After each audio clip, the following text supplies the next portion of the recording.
अखिलेश प्रताप सिंह जी, मुझे ये बताइए, बीजेपी की थीम में समावेशी सशक्त भारत है, जब ये उनकी थीम है तो आपको क्यों लगता है कि वो नफरत फैला रहे हैं? देखिए, वो तो अभी डिबेट में आप देख रहे हैं कि किस तरह से आपा खोए हैं हमारे मित्र बीजेपी के साथी, क्योंकि बीजेपी के पास कोई उपलब्धि नहीं है। 8 बार दोहराया इन्होंने गद्दार, गद्दार पार्टी और गद्दार। जो इनसे प्रश्न कर दे, जो इनसे असहमत हो जाए, जो इनसे मत भिन्न हो जाए, वो गद्दार है, वो पाकिस्तानी है, वो नक्सल है, वो चीनी है, वो आतंकवादी है। लोकतंत्र विचारों का अनेकता में एकता, मत भिन्नता में एकता, यही लोकतंत्र है। अगर कहीं विचार भिन्न नहीं है तो वहां लोकतंत्र नहीं है, और यह संवैधानिक अधिकार और दायित्व है। लेकिन देखिए, पूरे भाषण में बौखला करके कोई उपलब्धि नहीं बता पा रहे हैं, सिर्फ गद्दार गद्दार गद्दार। ठीक है, एक चीज मैं आपसे ये जो माइंड सेट है ना, क्योंकि अगर किसी के पास अपनी कोई उपलब्धि होती। सर, मैं एक चीज समझना चाह रही हूँ, जैसे बीजेपी ने 161 सीटें चिन्हित की हैं, जहां जहां वो पीछे रह गए। कांग्रेस पार्टी इस यात्रा के अलावा क्या आपने भी ऐसी चिन्हित की हैं कुछ सीटें जो आप बता पाए? कौन सी वो सीटें जहां पर कांग्रेस पार्टी कमजोर है? और थोड़ा समय दीजिएगा। देखिए, मैं जो कहने जा रहा था वो अब कहने जा रहा हूं। हाँ। देखिए, आज बीजेपी के पास कोई भी ऐसा दल नहीं है जो चिमटे से भी मोदी जी की बीजेपी को छूना चाहता।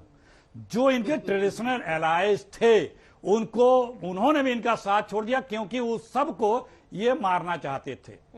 और आज की तारीख में पूरे हिंदुस्तान में सब लोग अगेंस्ट बीजेपी हैं, कांग्रेस के साथ हैं।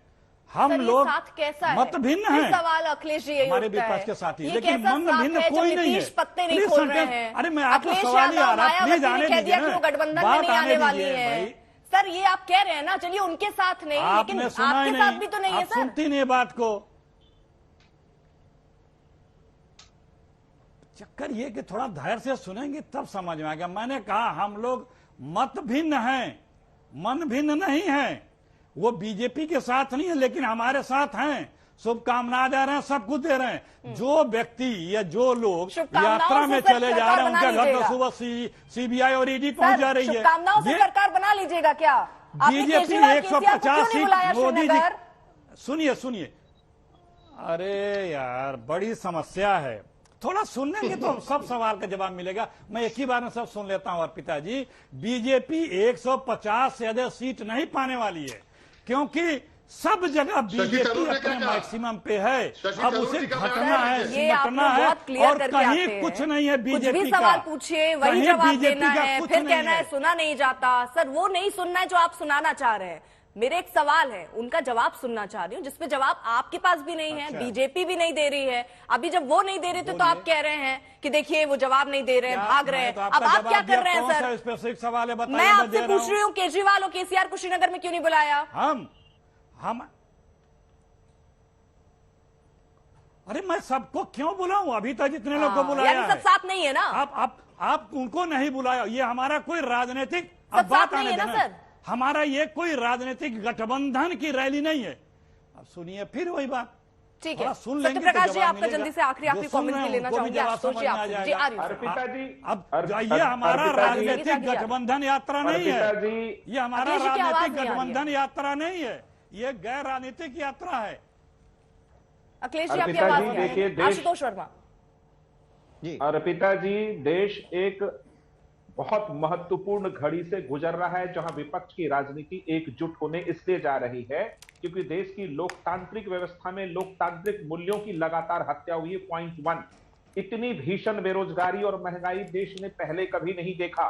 इन दो मुद्दों पर देश का विपक्ष जरूर एक होगा, क्योंकि विपक्ष के करीब करीब दल भारतीय जनता पार्टी की उन तमाम नीतियों के खिलाफ लगातार संघर्ष कर रही हैं। इंतजार करिए, विपक्ष की एकजुटता के बाद ये 303 का वो उनका जो आंकड़ा पिछली बार क्रॉस हुआ था, उसमें 50 सीट घटा देंगे। बीजेपी की सरकार बनने वाली नहीं है दोबारा। नहीं, देखिए मुझे लगता है कि 2024 की तैयारी भारतीय जनता पार्टी को करनी बहुत जरूरी है, क्योंकि अभी जो सबसे बड़ा राज्य है उत्तर प्रदेश में, अभी हाल ही में वहां पर एक मैनपुरी में जिस तरीके से ये गच्चा खाए और खतौली जिस तरीके से समाजवादी पार्टी ने इन्होंने वापस खींच ली है। हम जीत तो रामपुर भी गए थे, लेकिन इनके जिस तरीके से रामपुर में इन्होंने किया है वो दुनिया जानती है। और राष्ट्रीय कार्यकारिणी भारतीय जनता पार्टी की राष्ट्रीय अध्यक्ष अपना प्रदेश नहीं बचा पाए, और उपचुनाव में अपनी सीट नहीं बचा पा रहे थे, तो भारतीय जनता पार्टी के लिए इसलिए वाकई परेशानी है।